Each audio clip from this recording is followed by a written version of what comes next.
A ver, si alguien camina hoy por las típicas calles comerciales del centro de Osaka, ya sabes, rodeado de rascacielos, pantallas gigantes de neón, pues está pisando literalmente el arma de control político y social más colosal de toda la historia de Japón. Ostras, dicho así suena súper fuerte.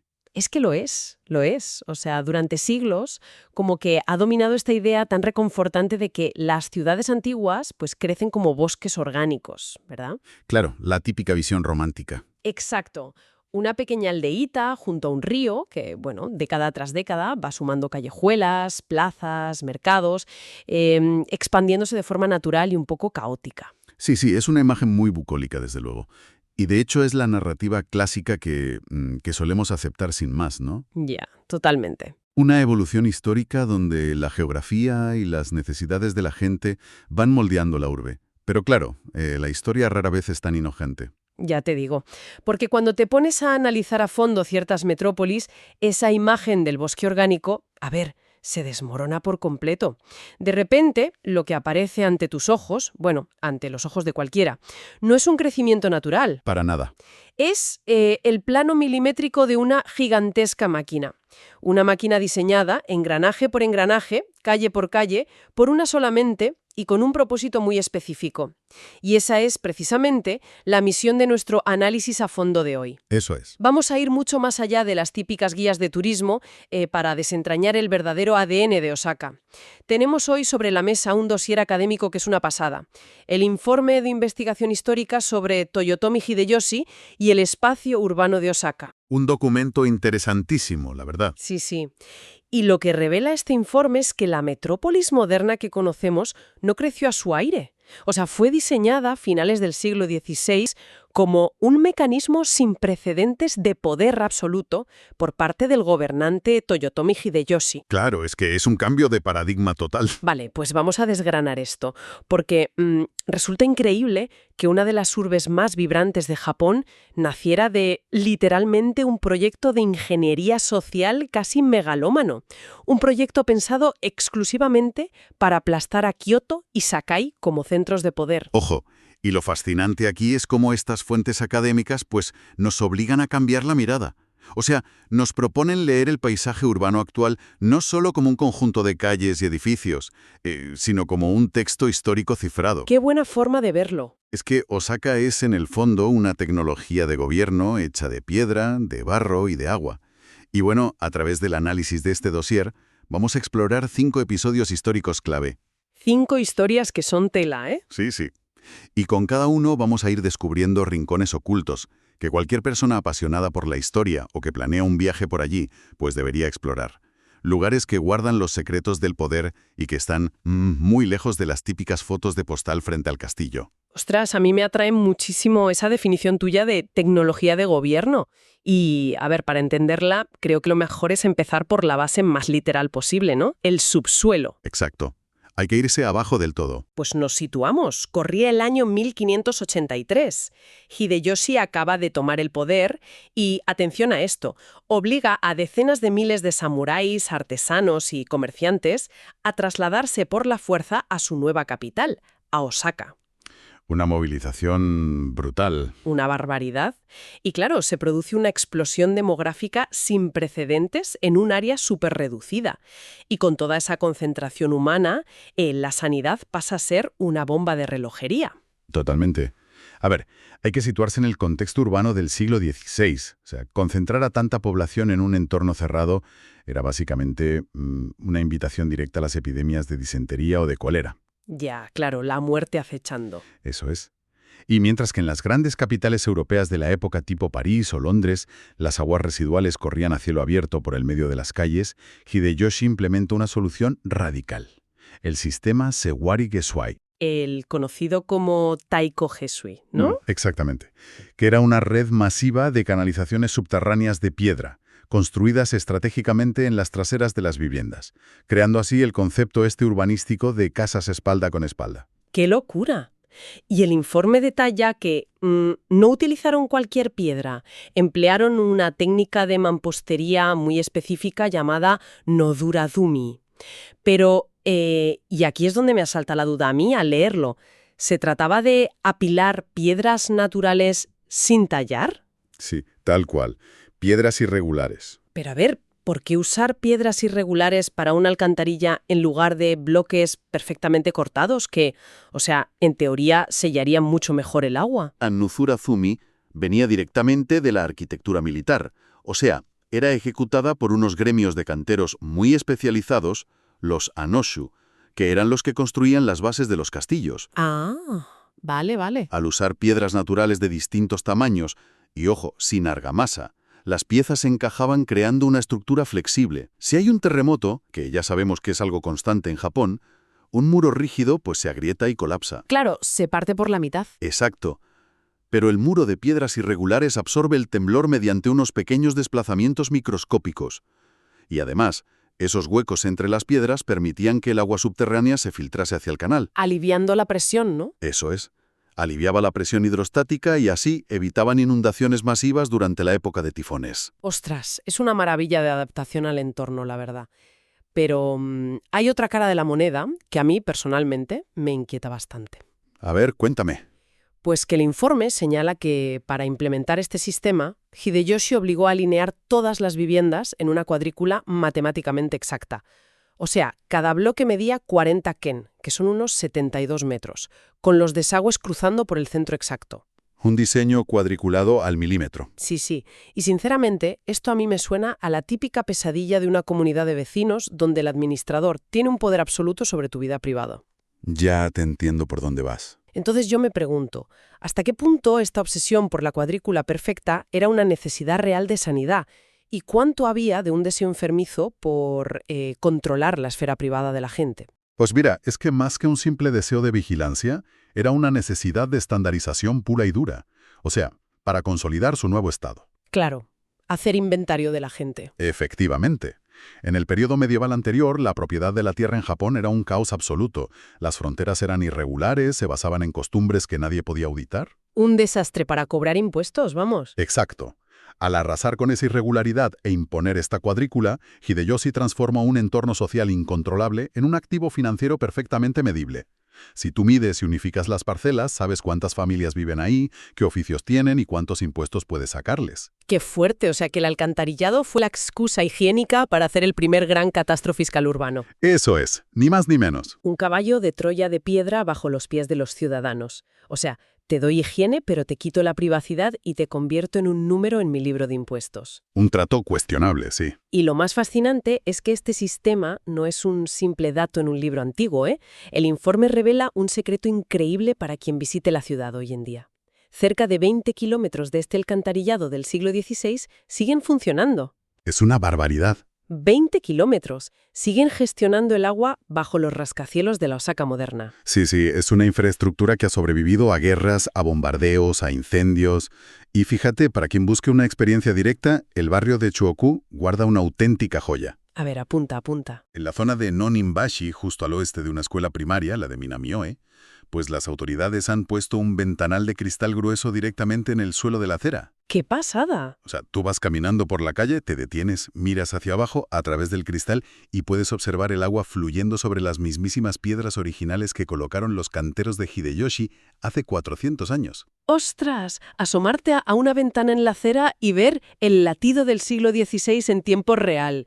Eso supera a cualquier museo tradicional, sin duda. Desde luego. Pero claro, a ver, Hideyoshi ya tiene una ciudad higiénica, cuadriculada, perfectamente fiscalizada, pero aquí hay un problema enorme. El dinero. Exacto, ha construido esta mega infraestructura y necesita fondos para mantenerla. ¿De dónde sacas el capital para sostener este chiringuito imperial? Pues la respuesta estaba a pocos kilómetros al sur, en la ciudad de Sakai. Ay, Sakai. Sakai era, en ese momento histórico, un auténtico portento. Fíjate que los misioneros jesuitas europeos la llamaban la Venecia de Oriente. Casi nada. Era una urbe comercial inmensamente rica, que se gobernaba como una república autónoma por un consejo de comerciantes muy poderosos. Pero lo que realmente le irritaba a Hideyoshi era que Sakai estaba rodeada de fosos defensivos profundos. Estaba blindada. Blindadísima. Y encima contaba con un arsenal de armas de fuego de última generación. O sea, era un enclave independiente que no respondía a ningún señor feudal. Y claro, El nuevo régimen de Osaka no iba a tolerar un poder económico y militar rival en su propia puerta. Ni de broma. Así que Hideyoshi orquesta una maniobra que es brutal. Primero exige sumisión y ordena rellenar todos los fosos defensivos de Sakai. O sea, la deja completamente vulnerable a nivel militar. Les quita el escudo. Exacto. Y una vez sin defensas, decreta una migración masiva y forzosa.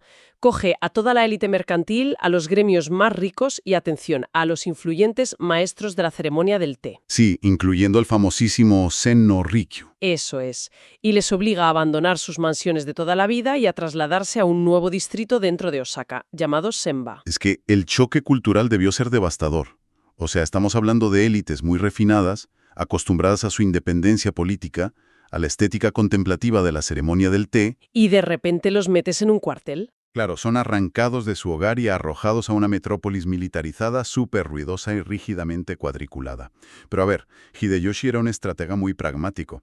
Él sabía que no podía simplemente esclavizarlos porque necesitaba su talento comercial. Claro, la gallina de los huevos de oro no se toca. Exacto.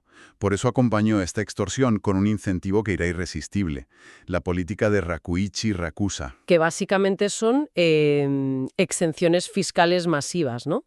Y también la abolición de los antiguos monopolios de los gremios que asfixiaban el comercio en la Edad Media. Sí, fue decirles, perdéis vuestra ciudad, pero a cambio os entrego las llaves del mercado unificado más grande de todo Japón, libre de impuestos medievales. Un pacto faustiano y manual.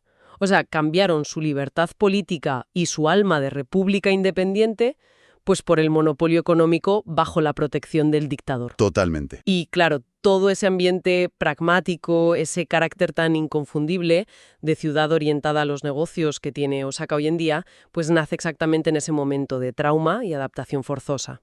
Y fíjate si es así, que el urbanismo de Senba es el testamento vivo de ese momento.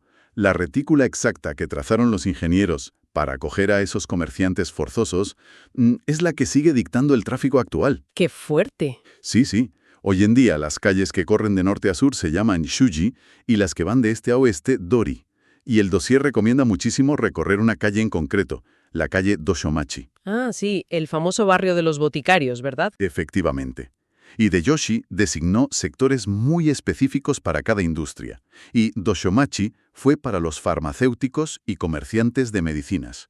Y ojo a esto, la tradición es tan fuerte que hoy en día las grandes corporaciones farmacéuticas japonesas siguen teniendo sus sedes allí. Madre mía, 4 siglos después. Sí, sí. Tú paseas por esa calle entre edificios supermodernos y de pronto te aparece la residencia histórica de la familia Konishi, que es una antigua farmacia tradicional que sobrevive ahí como una cápsula del tiempo. ¡Qué maravilla! Pero, para comprender la magnitud de lo que se perdió, hay otra recomendación crucial en el informe: salir de Osaka y visitar la actual ciudad de Sakai. Para ver el otro lado de la moneda. Eso es. En particular recomiendan el complejo Sakai Plaza of Rikyu and Akiko. Es un espacio que te narra la historia desde el punto de vista de los derrotados. Te muestra cómo una ciudad libre y próspera fue desmantelada sistemáticamente para alimentar a la bestia política que era Osaka. Ostras, claro. Visitar la opulencia de Senba y contrastarla luego con la memoria de la pérdida en Sakai te da una perspectiva brutal. Completa, sí. Vale, recapitulando un poco. Hideyoshi controla la infraestructura física y ahora tiene a los comerciantes generando riqueza a espuertas. O sea, tiene un poder terrenal y financiero absoluto. Pero había un vacío crítico en su currículum, por así decirlo. Sí, un problema de imagen grave. Exacto. Él nació como un simple plebeyo, era hijo de un soldado raso, no tenía ningún linaje aristocrático. Y claro, en el Japón del siglo XVI, la legitimidad espiritual y el derecho divino a gobernar los tenía el emperador en Kioto, respaldado por linajes milenarios. Claro, no eras nadie sin eso. Entonces, ¿cómo compras esa validación divina cuando tu árbol genealógico no te respalda en absoluto? Pues mira, la solución magistral de Hideyoshi fue, básicamente, la apropiación y reconstrucción monumental del espacio sagrado. ¿Comprar a los dioses? Tal cual. Aprovechando que la guerra civil había dejado un montón de templos venerables en ruinas, pues él se posicionó como el gran mecenas restaurador. Y el ejemplo más claro que analiza el informe es el del templo de Shitenoji. Que no es un templo cualquiera, ¿eh? Para nada. Fue fundado en el siglo VI por el príncipe Shotoku, que es la figura fundacional y más reverenciada del budismo en Japón. Pero claro, la trampa aquí está en los detalles de la reconstrucción. Porque Hideyoshi no ordenó que se reconstruyera utilizando los estilos modernos y un poco extravagantes de su época, la era Momoyama. Exacto. El informe subraya que exigió una restauración obsesivamente fiel al estilo Asuka, original del siglo VI. Hablamos de una arquitectura que es muy simétrica, con mucha influencia continental antigua, súper austera y geométrica. Sí, calcado al original. Y al devolverle la vida a este espacio, reproduciendo exactamente la visión del príncipe Shotoku de hacía 1000 años, Hideyoshi estaba mandando un mensaje muy claro, en plan, a ver, puede que no tenga sangre real, pero yo soy el verdadero protector de los cimientos sagrados de Japón, y no los débiles nobles de Kioto. Es que si conectas esto con el panorama político general, te das cuenta de que emerge una estrategia fascinante, una descentralización del prestigio. Dividir y vencerás. Exactamente. Hideyoshi estaba diseñando Osaka para que funcionara con un doble centro de gravedad. Por un lado, tenías el inmenso castillo de Osaka que operaba como el centro del poder militar y terrenal. Sí. Y por otro, toda esta red de santuarios antiguos restaurados actuaba como el ancla de la legitimidad espiritual. O sea, estaba drenando deliberadamente la influencia ceremonial que tradicionalmente recaía sobre Kioto. ¡Qué tío más listo! Y esta campaña de relaciones públicas tan monumental fue continuada luego por su hijo y heredero, Toyotomi Hideyori. Es que es el uso del ladrillo y la madera como pura propaganda de Estado. Es espectacular. Aunque bueno, lamentablemente el templo principal de Shitenoji fue destruido por el fuego durante los bombardeos de 1945. Una pena enorme. Sí. Y los edificios principales que se ven hoy pues son reconstrucciones de hormigón armado. Pero el esqueleto original del poder de la familia Toyotomi sigue ahí, esperando a quien sepa buscarlo. Ciertamente.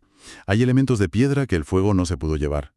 Fíjate, en el recinto del templo, sobre el estanque Kamei, descansa el Ishibutai. Ah, sí, el escenario este. Exacto.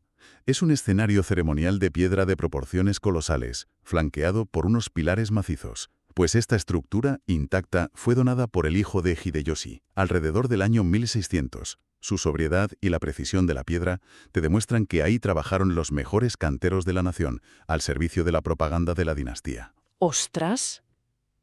Y el informe también menciona otro lugar emblemático, el gran santuario sintoísta Sumiyoshi Taisha. El del Puente Rojo. Ese mismo.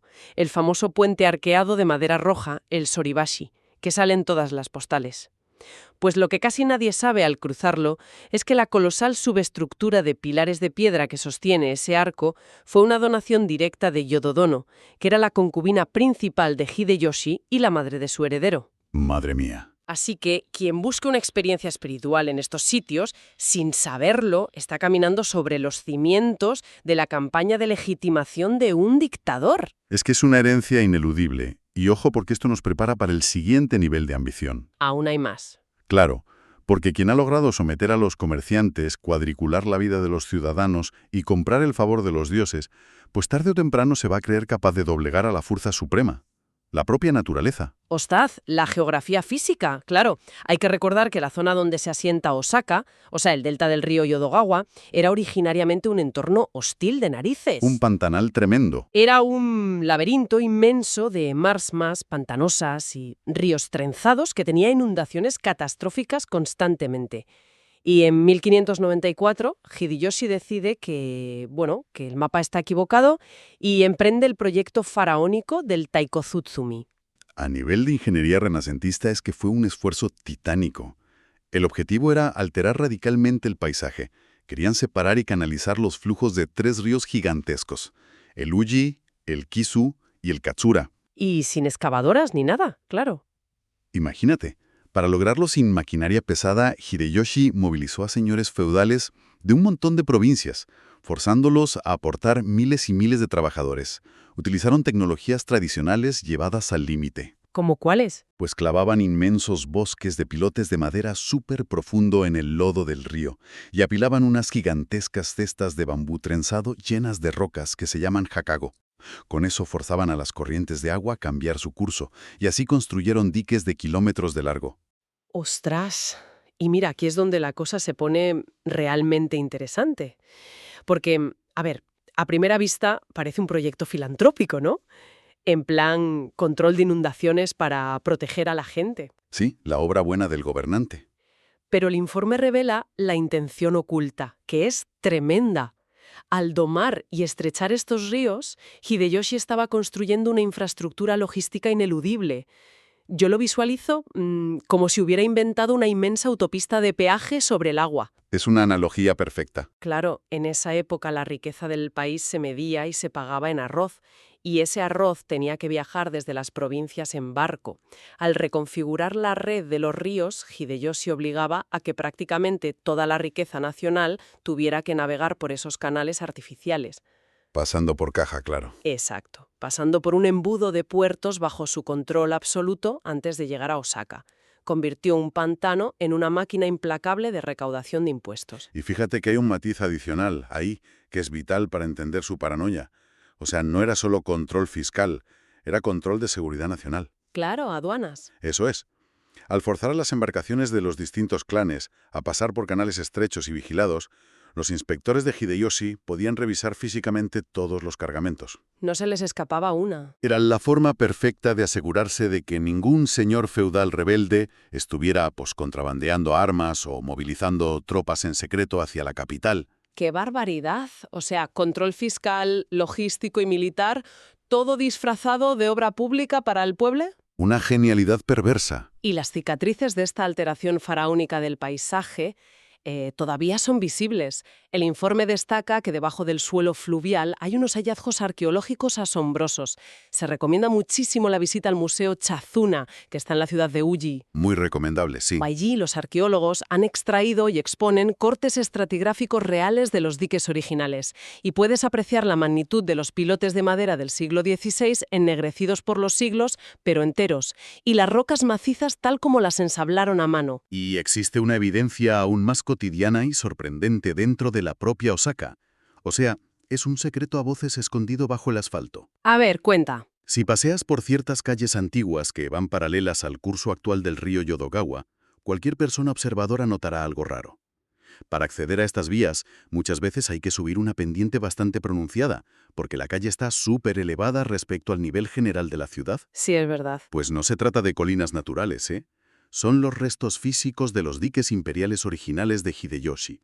La ciudad moderna simplemente los asfaltó por encima y continuó construyendo sobre esa antigua barrera de ingeniería. ¡Ostras! Es sobrecogedor pensar que el desnivel por el que hoy sube un autobús urbano normal y corriente es en realidad el lomo de un dique levantado a fuerza de sudor hace 400 años. Tal cual. Sin embargo, toda esta arrogancia monumental, este imperio diseñado al milímetro, estaba destinado a un final catastrófico. Nos plantamos en el año 1615, durante el asedio de Osaka. El fin de una era. La dinastía Toyotomi es aniquilada entre las llamas. El shogunato Tokugawa emerge como el nuevo poder supremo de Japón. Y aquí es donde la historia da un giro oscuro. Espera, porque me cuesta visualizar esto. A ver, el nuevo régimen se encuentra con la joya de la corona de su enemigo derrotado, esta urbe perfecta. ¿Me estás diciendo que en pleno siglo XVII decidieron movilizar ejércitos de trabajadores para mover millones de toneladas de tierra a mano, solo por puro rencor hacia un enemigo que ya estaba muerto? Básicamente, sí. ¿Pero no era logísticamente más lógico y mucho más barato simplemente incendiar lo que quedaba del castillo y quedarse con el terreno? Pues, a ver, desde una perspectiva puramente logística, sí, habría sido lo más fácil. Pero esto plantea una cuestión súper importante sobre la naturaleza del poder absoluto. Para los Tokugawa, no bastaba con la victoria militar. Necesitaban imponer una damnatio memoria integral. Borrarlos de la historia. Exacto. La condena y erradicación total del recuerdo de los Toyotomi en la mente del pueblo. Y para borrar una memoria ideológica tan arraigada, necesitaban un acto físico de supresión sin precedentes. No se limitaron a demoler las murallas humeantes del antiguo castillo. ¿Qué hicieron? Vertieron decenas de metros de espesor de una capa de tierra compactada, que se conoce como fukudo, y enterraron el recinto por completo. ¡Madre mía! Fue un sepelio geológico deliberado, y sobre esa inmensa tumba de tierra edificaron un castillo de Osaka completamente nuevo. O sea, un castillo diseñado específicamente para humillar al anterior, con bloques de granito ciclópeos y un diseño urbanístico de cuadrículas súper frías e implacables, alzándose literalmente sobre los restos sepultados de la antigua gloria. Exacto. El castillo de Osaka, que se erige hoy, actúa como una especie de sándwich geológico que encapsula dos cosmovisiones en conflicto. ¡Qué buena imagen! En las profundidades yace el diseño orgánico, exuberante y feroz de los muros originales de Hideyoshi.